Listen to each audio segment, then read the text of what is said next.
Today's call will be the first of two this week and will feature the four competitors from the two co-main event title fights scheduled for Saturday, November 12th at the inaugural UFC event at Madison Square Garden.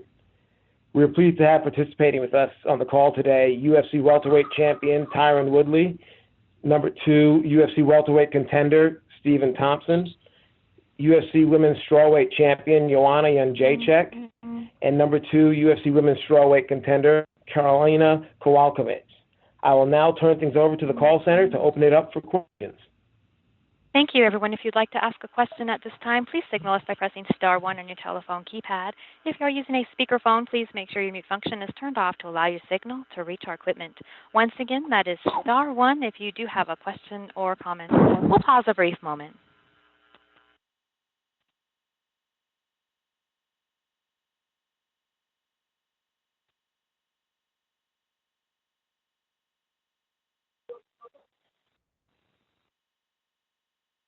And once again, as a reminder, it is star 1 if you do have a question or comment.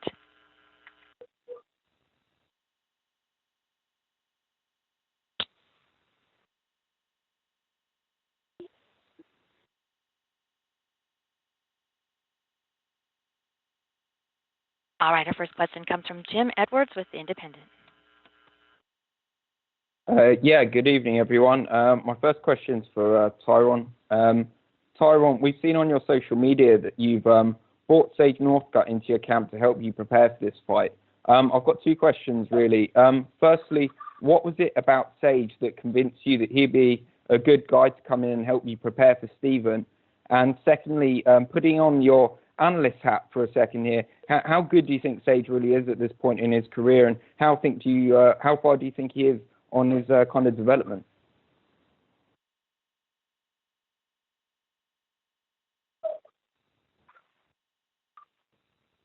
Hello? Yes, Tyron. Sorry, this is him. Yeah, sorry, Tyron. I'll repeat the question. I said, I see you brought Sage Northcutt into your camp to help you prepare for the fight. Firstly, what was it about Sage that kind of convinced you that he'd be a good guy to come in and help you prepare for the fight? And secondly, putting your analyst hat on, how good do you think Sage is right now, and how far do you think he is on his progression into the fight game? Man, you know, we all have had our comments about Sage as a fighter. I think, you know, some of the fighters were a bit envious of his entrance into the UFC and you know, some of the endorsements and some of the things that came with him being so young. But we all had something to say, me included. And after training with him, I had to bite a couple of my words because he's way more well-rounded than what I expected, what I thought. He's strong, he's powerful, he's fast, and he's a great resource to train with. So I had to bite my own words. And, you know, I would say as long as he stays focused and stay true to who he is, because it sounds like everybody wants to be somebody else, as long as he can do that, I think he has a long way in this sport. He's young. Sometimes we forget that he's, you know, not even 20 years old yet, and we want to compare him to guys that are, you know, my age. He calls me like Mr. Woodley, and it feels so weird, but I'm like, man, this kid's 19 years old. And it's, again, to Tyron, obviously a lot was made about the fact that you got booed at the press conference a few weeks ago. Are you kind of expecting that again when you get in the octagon at UFC 205? And would that even kind of play on your mind at all? Would it affect you?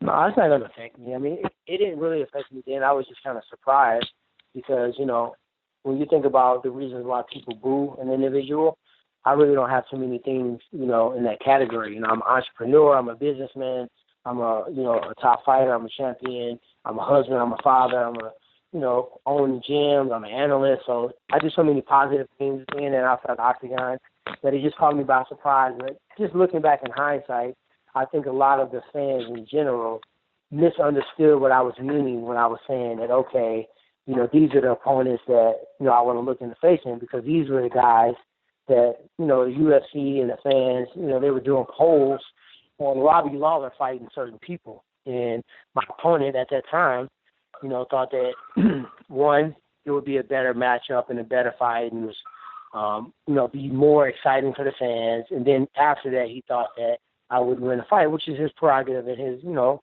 he can take what he wants.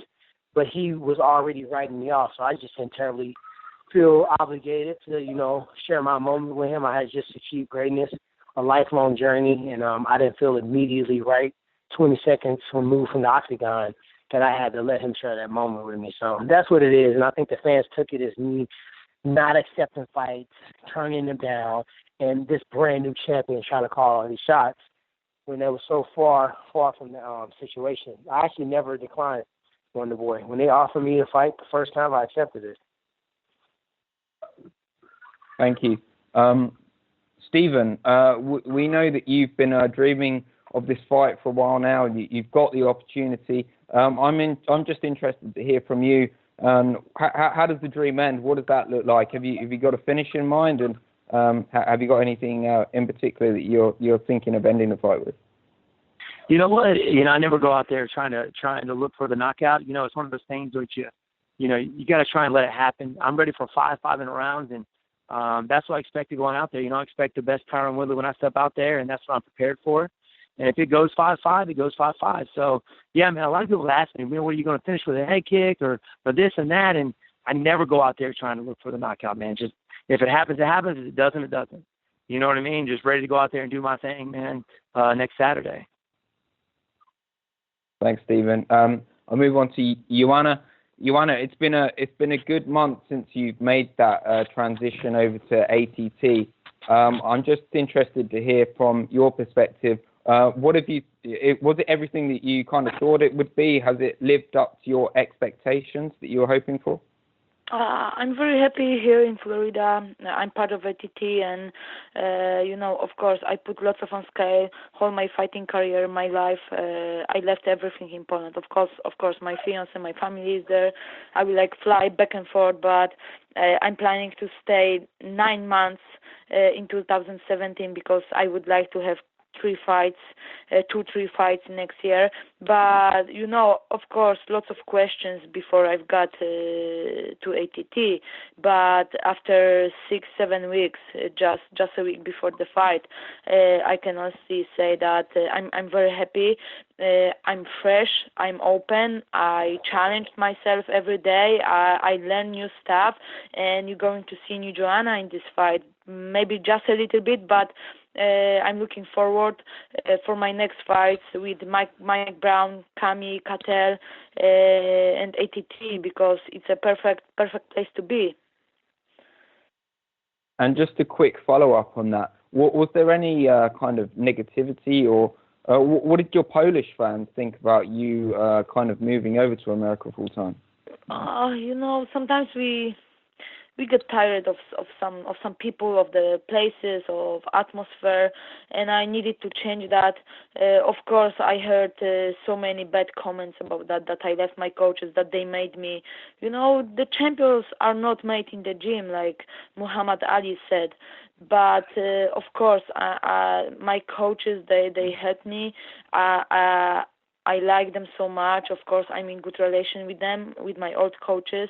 I'm very thankful to them for everything what they've done to me for the last few years. But it was like a transfer in the football, like a European football, in the soccer. I moved, I changed the gym because I felt that I must do this, and I feel different.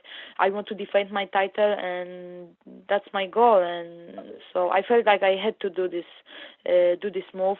Of course, I want to build myself in US more. I'm happy that I'm part of 205, probably of the biggest card which ever happened. So I'm very happy. I'm focused on my things, on good stuff. I don't care what people are saying. I feel that I know that I made a good decision, good transfer.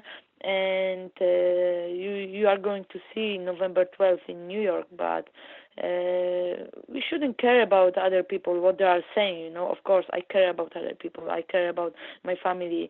but I don't care what people are saying, because when you're becoming more and more popular, you have more followers, more fans, but more haters as well. So I'm trying to keep on balance between good and bad comments, but I'm not reading the bad comments, I'm not reading the good comments, I'm not checking the comments under the interviews or the pictures of me on other websites than my website, my Instagram, or my Facebook. That's all. I'm focused, and you're going to hear and still on 205. Thank you. My final question is just for Karolina. Karolina, you're still in Poland. You're still training there in Lodz at Shark Top Team.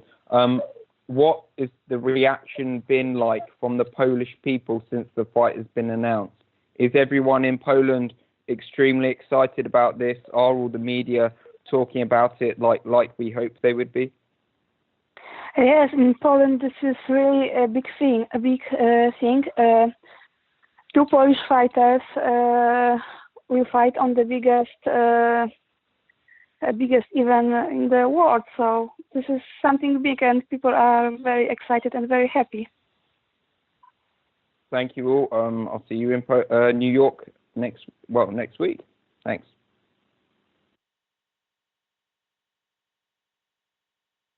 And next we'll take Damon Martin with Fox Sports. Let me start off with Tyron. Tyron, I'm kind of curious, going into this fight, I know you've addressed it before, going in as a bit of an underdog according to the odds makers, and, fighters have picked against you in the past, but why is it do you feel like you're so underrated considering your record and the guys you've beaten and knocked out? Why are people still underrating you for some reason? Because you don't fight fights on paper. I've been the underdog my last 6 fights, I think. I think I've won 5 of the last 6, so I don't really focus on it, and I just go out there and do my deal. Before this fight happened, I know you kind of addressed it already. You were interested in a fight with George St. Pierre. We know that, the contract situation with him. I don't want to look past Wonder Boy, but I'm curious, is that still a fight that you would like to have in the future? I'm just focusing on fighting Steven right now. I think thinking down the road, obviously with an opponent that's as difficult as Wonder Boy, thinking even beyond Saturday, thinking of Sunday can put you in a position where you might end up on the canvas. So I'm just blocking all those things out and going out there and focusing on this fight. And I know you've kind of transferred a lot of your training up to Milwaukee. I know you're still part of American Top Team, but what is the biggest thing that Duke Rufus and those guys have added to your camp? It seems like you have been spending a lot more time there over your last couple of fights. Really just bringing the best out of me. Making fighting fun again. It's a smaller, more intimate deal. It's closer to home.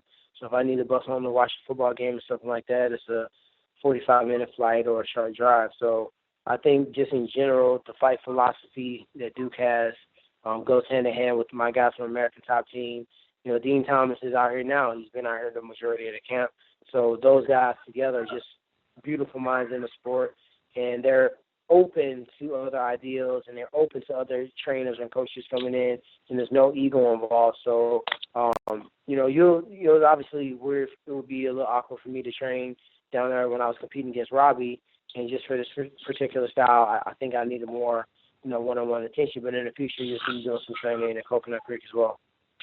Awesome. And a question for Steven, kind of the reverse of what, Tyron's going through. A lot of guys are picking you. I know Damian Maia picked you. Kelvin Gastelum picked you. A lot of the other fighters in the division are picking you. I guess that has to feel good, but at the same time, does that put any extra pressure that a lot of people are picking you to win this fight?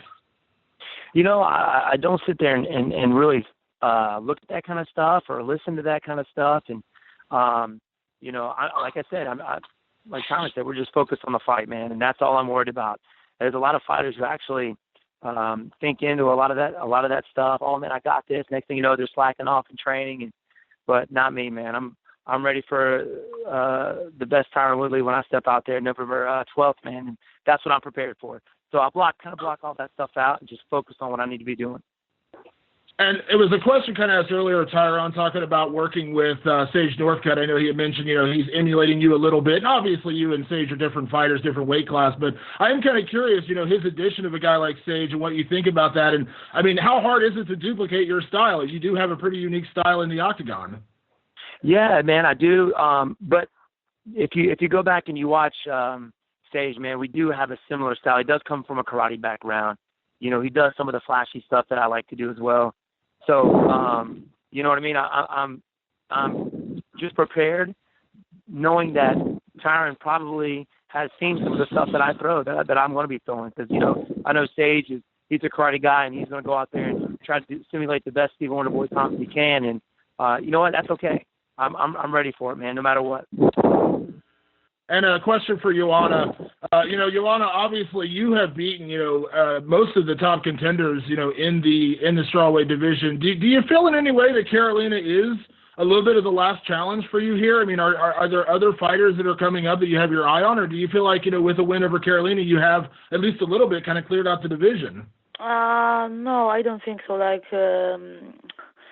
there is so many, like, this, the strawweight division maybe is the lightest division in the UFC, but we are very tough fighters, you know. I mean, like, my last fight with Claudia Gadelha in July 8th in Vegas was pretty tough, and I know that I put a really big dot on I, and the thing is, like, people said so many times that there is nobody who can, like, take this belt away from me, but isn't true. I'm trying to stay humble. This camp was even harder than it was before the fight with Claudia Gadelha, so definitely I'm focused. I keep my eyes open, and I'm training very hard because there's lots of talent in this division, so definitely this fight with Karolina, it's a big challenge for me, but I will win this fight, and you're going to be surprised how I'm going to win this fight. I'm curious, Jonna, you know, you did fight Karolina when you were both amateurs. Now, obviously, that's years ago, and you both have developed a lot since then. But I mean, you know, just kind of your thoughts on Karolina as an opponent. I mean, does she impress you? I mean, does she do anything that really impresses you, or do you feel like this can be a pretty dominant performance for you? I'm impressed of myself how I did in this camp. You know, yesterday I finished my sparring session, the hardest part of the camp. So now it's time for relaxing, getting the fresh air. You know what I mean? The speed. So I'm very focused. I'm very calm. I'm more calm every day, you know. Even the emotions are taking over, but I'm more and more calm, like it was before the fight with Claudia Gadelha. You know, I put on the great preparations. I'm very happy that I'm gonna face Karolina Kowalkiewicz. It's going to be a really beautiful morning for Polish fans, because in Poland it's going to be very early, November 13, when we're going to fight in New York. So it's a big deal, you know. I love my country. Even I moved to Florida, I'm still Polish. I love my city, and I'm doing this for them, you know. So I'm representing my country. Even I must face Karolina Kowalkiewicz. Okay, we fought in 2012. It was my first or second amateur fight. Same with her. So I know that she's a different fighter. She proved that she can join the UFC. She had 3 fights. She won with draws. Who's supposed to be my next challenger? But I'm happy for Karolina, for all of us, for Polish MMA, and this is going to be a historical moment for the female MMA in Poland and for the MMA in Poland, you know. Yeah, and last question for you, Jonna. You know, after your last fight, you know, you mentioned specifically wanting to fight in New York and fighting on a big card like this. But I remember you also said before your last fight, you mentioned the possibility of becoming a 2-weight world champion. It's a lot of attention on Conor McGregor doing it on this card. I'm curious, is that still something that's in the back of your head? Hopefully, that the UFC would ever introduce a 125-pound division. Sure, like I'm keep on busy. After the fight, I fly to Argentina for some TV program with the Polish crew for a few weeks. Then I will fly back home for Christmas. It's a very important time for me, for my family. So I will be back to Coconut Creek at the end of January. And I was thinking maybe I could fight in March, but because I want to do like 2-3 fights next year, and I want to like fight 1-2 more times in the strawweight division, and I would like to fight in 125. The thing is, like, I don't know what's going to happen. I'm working with the perfect team athletes right now, so the weight cuts are very easy. I'm healthy. Before I broke my hand twice, and it was not good for me. I had to take longer break, but now I'm feeling great. So I'm ready to go. I know that I'm not the prettiest one. I'm not having big boobies, or I'm not American, but I want to people remember me as the best female fighter and as the undefeated MMA and the UFC champion of the world. Awesome. Thank you, Jonna. Thank you. Jonna, you are an original gangster. Who said that? Tyron? What's up? How you doing? What's up? I'm good. Good to hear you. And just a reminder to our audience, it is *1 if you do have a question or comment at this time. I have questions. Go ahead. I don't. Okay. And we have next in our queue E. Spencer Kite with the province. First one is for Tyron. A lot was made of the 18-month break between the fight with Calvin Gastelum and the title fight with Robbie. Questions about rust and layoff and all of that. But how influential and essential was it for you to get better during that period to have the performance you had against Robbie? I feel like I was just a thief in the night, and nobody saw any footage of me fighting. They didn't know what I was working on. I had the chance to grow as a martial artist. But don't get it confused. A lot of people, Stevie included, call it me waiting it out and call me, act like I was just in a beach in an island just having margaritas. I had a full training camp to fight Johnny Hendricks. Unfortunately, we know what happened there. But that's something that you can't charge from my card. I was prepared. I was ready to fight. And after that fight, in January, I was told that I was going to be fighting Robbie. So I thought I was just waiting on a date and not, specifically waiting on, opponent or declining matchups. None of those things happened. So technically it was 18 months that you guys didn't see me in the octagon, but it wasn't 18 months off, and I think that's what made it very difficult to prepare for as an opponent. And even in this particular fight, it's just tough because I fought, and, one thing that people fail to give credit for is that was the fastest finish in UFC welterweight history in a championship fight. So you still really didn't get an opportunity to see what I've been working on, and that's my little ace in the hole that I plan on taking in all my fights. You've always talked about needing to put all the skills together at the right time on that night. There have been some ups and downs over your UFC career, but does it feel now like all those ducks are in a row and everything is lining up correctly for you?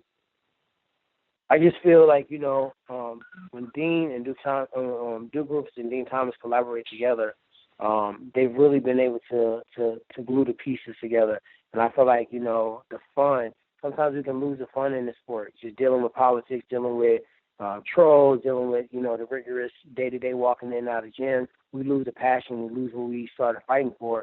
I found it again. It's fun again. I feel like this is my first world title. I don't feel like I'm defending the belt, It didn't feel the same way when I was fighting Robbie because it was a guy that I respected, a guy that was a teammate and friend.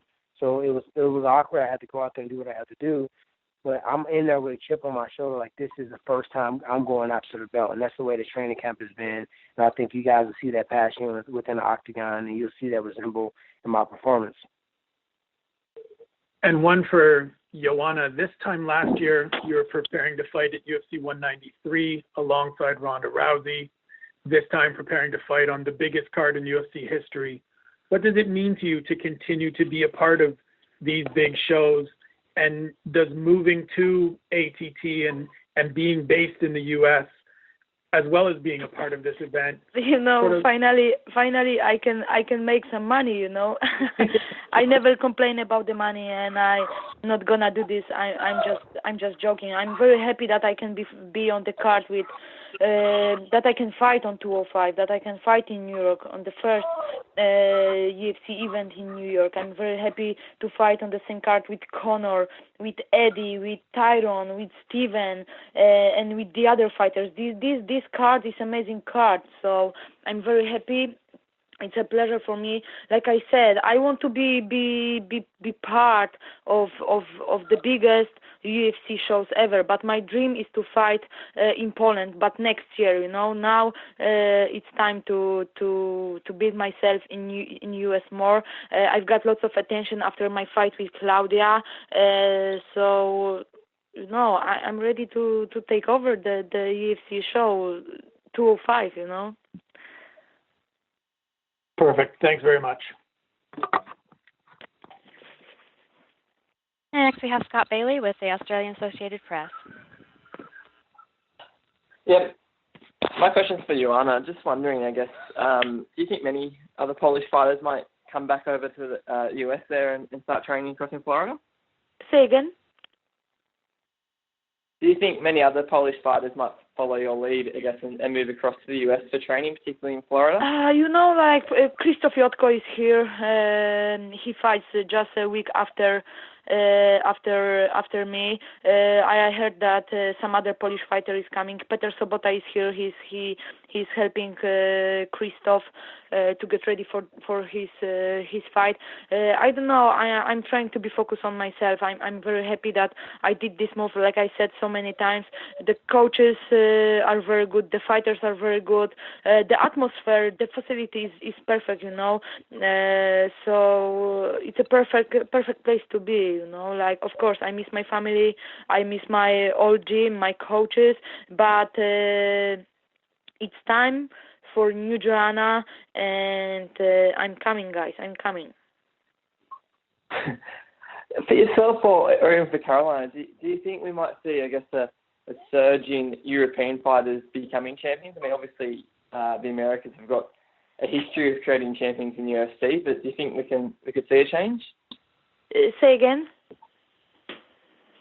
Do you think we could see a change, a surge in European fighters becoming champions? Obviously, the Americans have the history there, but could we see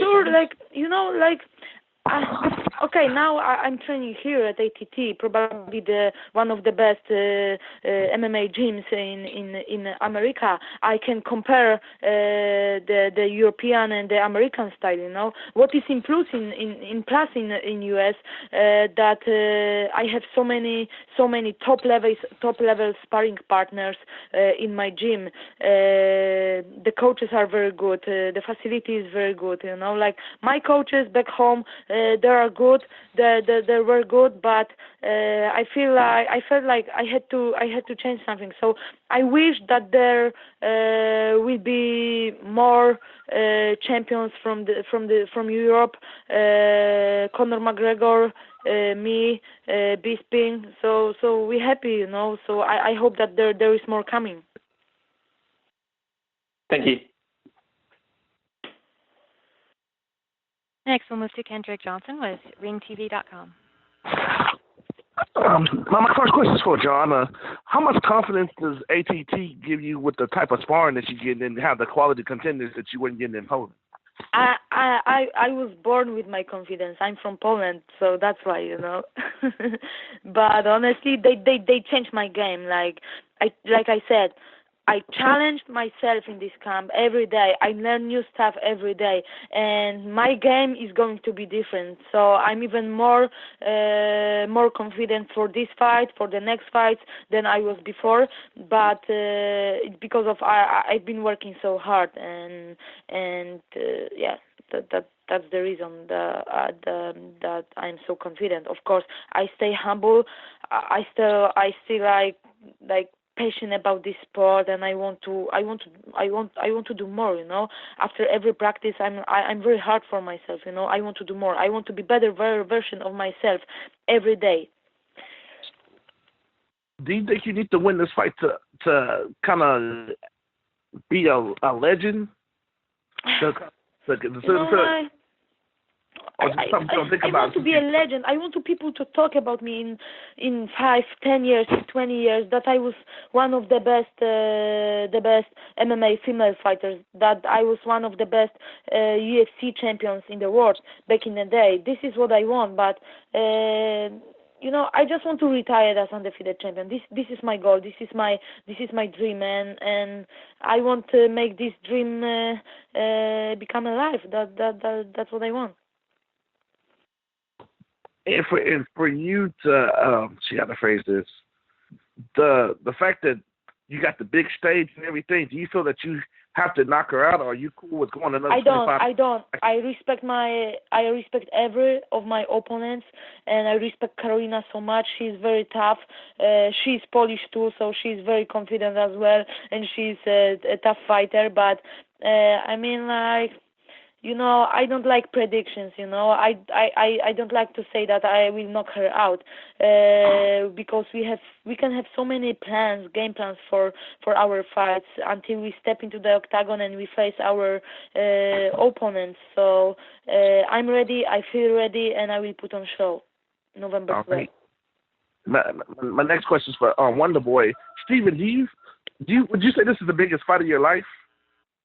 Yeah, man, this is it, man. This is fighting for the welterweight champion, the welterweight title, and fighting the champion. So, yeah, I believe this is the biggest fight of my career, man.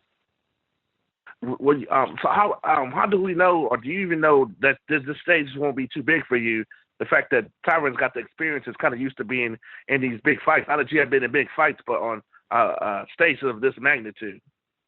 Yeah, man, this is definitely a step up. I mean, my last 3 fights were main events, and my last one was actually in my opponent's hometown. But you know what? I treat it as every other fight, man. All I can do is prepare myself the best way I can. And in doing that, it gives me the confidence to step out there against anybody. You know what I mean? And that's what I'm prepared for, it's that confidence. And I do it in the gym. The people that I surround myself with has helped me get to where I am. And that's it, man. Just putting the work in the gym, and that gives me the confidence to step out there against anybody. And my final question is, we know you've worked tremendously on your takedown defense. Do you fear, with Tyron's high wrestling pedigree, do you think that's going to be a factor into the fight? Oh, yeah, definitely, man. I think that everybody I step out there with is going to want to take me down eventually. And, I've been working on wrestling tremendously, man. Chris Weidman, Olympic wrestler Matt Miller has been coming down to help me with my camps ever since the Cote fight, and just improving on it every day. I felt like I came in the game fairly late in 2010, but, man, I've made leaps and bounds with my takedown defense. But, every time I step out there, I expect to get taken down, but I'm ready for it. And pop right back up, man, and get the fight where I want to keep it, and that's standing. All right, good luck to y'all. See y'all in NYC next week. See you, my friend. Just a reminder to our audience, *1, if you do have a question or comment at this time, that's *1. We'll move next to Stephen Morocco with USA Today. A question for Tyron and Stephen, sort of a question for both of you. If you both want to weigh in first, maybe have Tyron weigh in first. I know you said you aren't thinking about a potential fight with GSP, but just, intellectually, if he does come back, do you think that he's deserving of an immediate title shot, or do you think Maya should get it? And then the same question for Stephen. I mean, I think intellectually it'd be silly to think about that right now. I know that doesn't really answer your question, but, we don't know what's going on with George. It sounds like he wants to fight. It sounds like it's, things that are, keeping him out of fighting. And, that's where it's at. So our game of mixed martial art is one part entertainment, one part sport. So from a sports standpoint, it would make sense for Damian Maia to fight the winner of this fight. From an entertainment standpoint, and I guess you could say sport as well, because he left as a champion. He was he's the greatest welterweight of all time.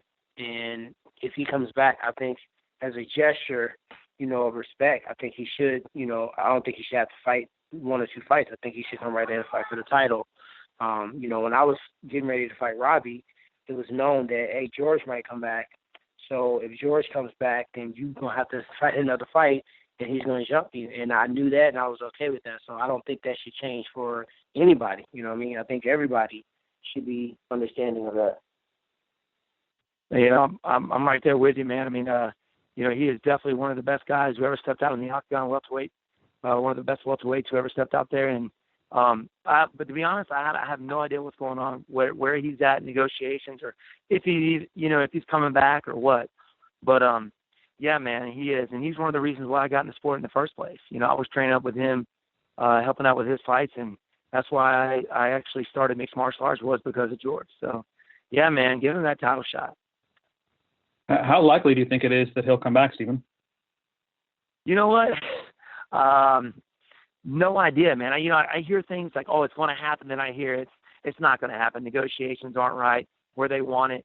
Of course, he's saying he's a free agent. UFC's coming back with, no, you ain't a free agent. So to be honest, I have no clue. No clue.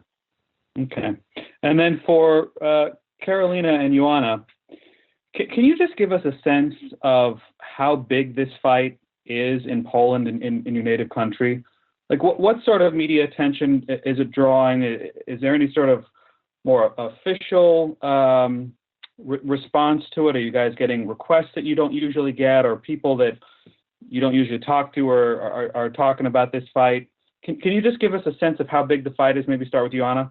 You know what? I think that this is going to be a historical fight for Polish MMA. Fight like this is not going to happen for next few years probably. But MMA is very big and very popular in Poland. So this fight is big. Of course, people wanted this fight to happen in Poland, but we're taking over the Madison Square Garden, me and Karolina. So I think that people are very happy. Like, the media are talking about this fight, all kinds of media, So definitely it's going to be very good for both of us and for all of the MMA fighters in Poland. And Karolina?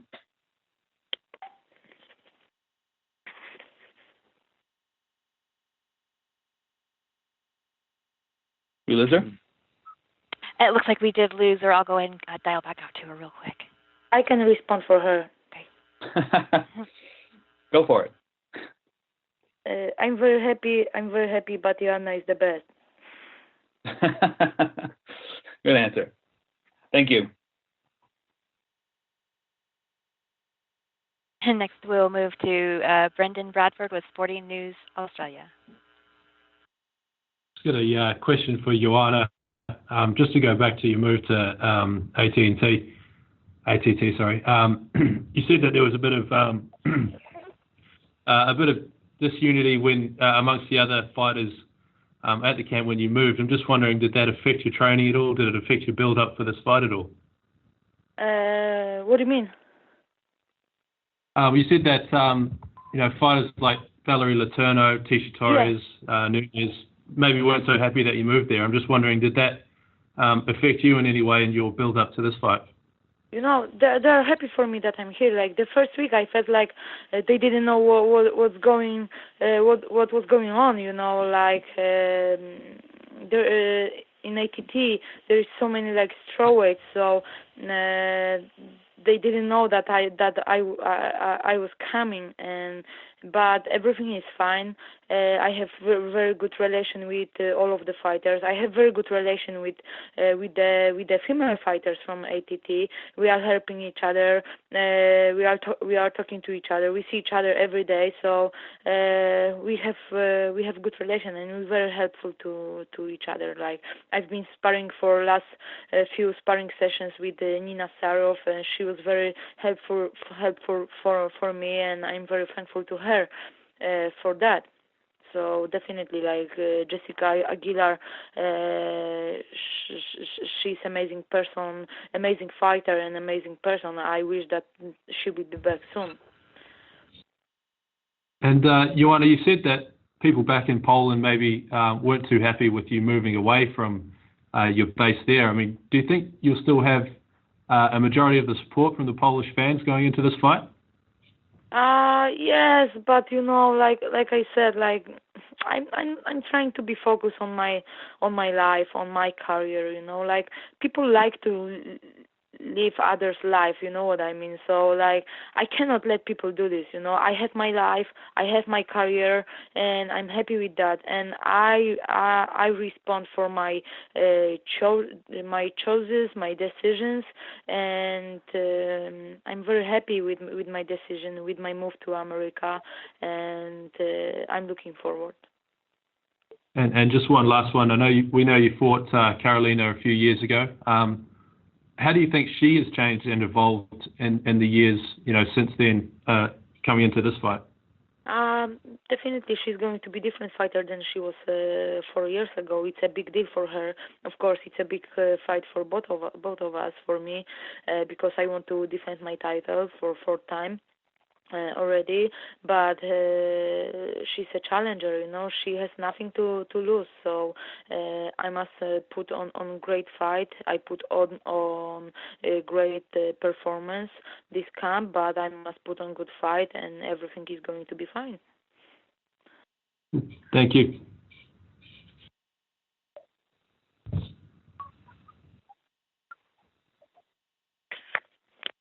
Alrighty, everyone. We'll move on next to Akhilesh Ganavarapu with Ringside View. Hello, guys. Greetings from India.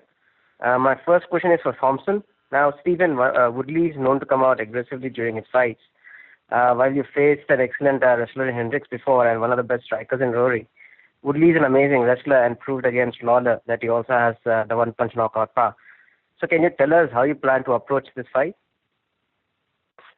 Knowing that he's got that what was the question again? How he's got the one knockout power? How am I going to approach that? Yeah, how are you going to approach the fight? How do you plan to approach the fight? Well, he does, man. He's definitely got some one hitter quitter power, as you saw when he fought Robbie Lawler, man. I mean, it took one shot, so obviously I want to stay away from that right hand, and but he's not only a good striker, he's also a good wrestler. So when I go out there, I definitely have to be on my P's and Q's, because not only can he hit you with the right hand, but he'll take you down as well. So, you know what I mean? Keeping my footwork, always moving, making it difficult for him to beat on my legs, and just try and hit and move, man. That's the only thing I can do, try and Muhammad Ali him. But, you know what I mean? He is the champion for a reason. So I'm taking that as perspective and always being aware when I'm out there.